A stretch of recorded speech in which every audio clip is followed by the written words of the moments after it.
So we are basically in the midst of the month of Cancer, and there are a lot of things that we can talk about, regarding this week. But one of the first outlook that I want to give on the month of Cancer is to notice that all the month has this type of energy of confusion, of complication.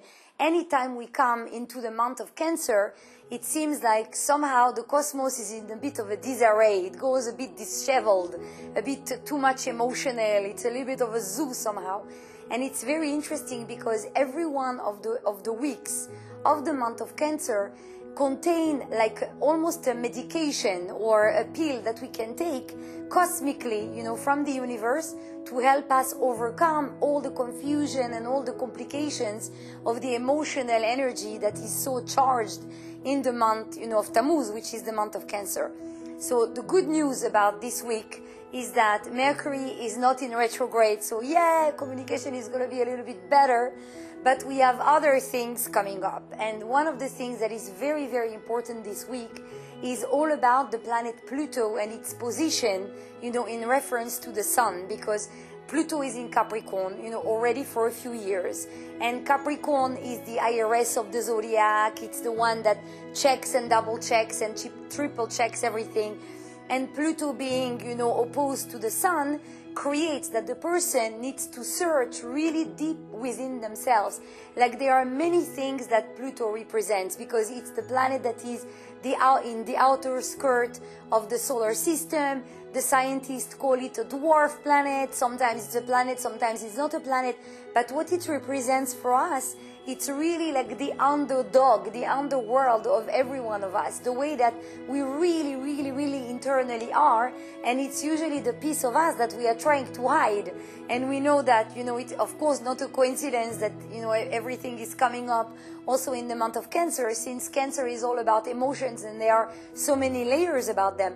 What's happening this week is that Pluto reveals a lot of things, brings up to the surface a lot of emotions that were buried for many years, and that, in accordance to what the Kabbalists teach us, and particularly, the Sefer Yetzirah, the Book of Formation, which we are basing all the Kabbalistic astrology on, all the difficult illnesses, especially the illness of Cancer, God forbid, is connected to the month of Cancer, because the trauma will happen in the month of Cancer. That's the way that it's explained in the Sefer Yetzirah.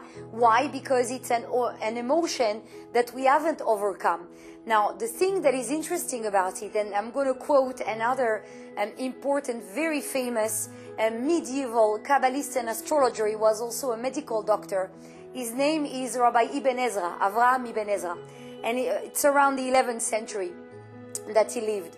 And he asks a very interesting question. He says, okay, in a time of a great plague, and many people, and there were many of them in the Middle Ages, and that many people, are going to die. What? Is it written in their chart that all of them are supposed to die? Because there are ways to see in a chart that the cycle of a person is terminated.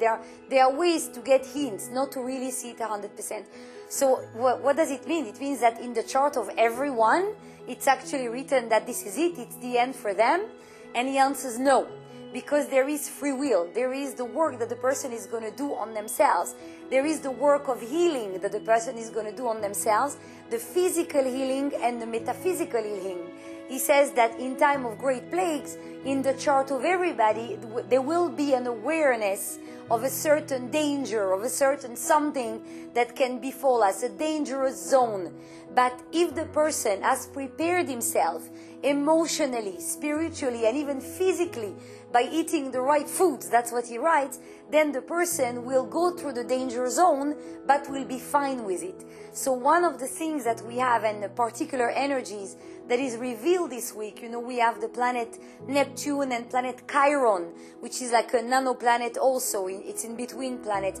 We consider it very important because this week it's located in the first house of the astrological, map of the week.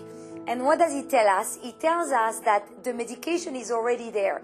If we heal our emotional system, if we talk about how we feel, if we open up, if we are not afraid in a way to face the monster of the month of Cancer, then already the healing can begin, and then, nothing is going to befall us, because in the end of the day, free will is given to all of us. So there are many, many secrets this week on how to reveal better emotions, on how to even, in a way, confess, right? I had bad thoughts or negative energy or negative feelings towards somebody. That would be the week to go and tell them, look, I'm sorry, I might have judged you in the wrong way, and I'm willing to make amends for it. This is the best way for us to heal, because Pluto will confront us with a lot of things this week, some of the things that we don't want to see.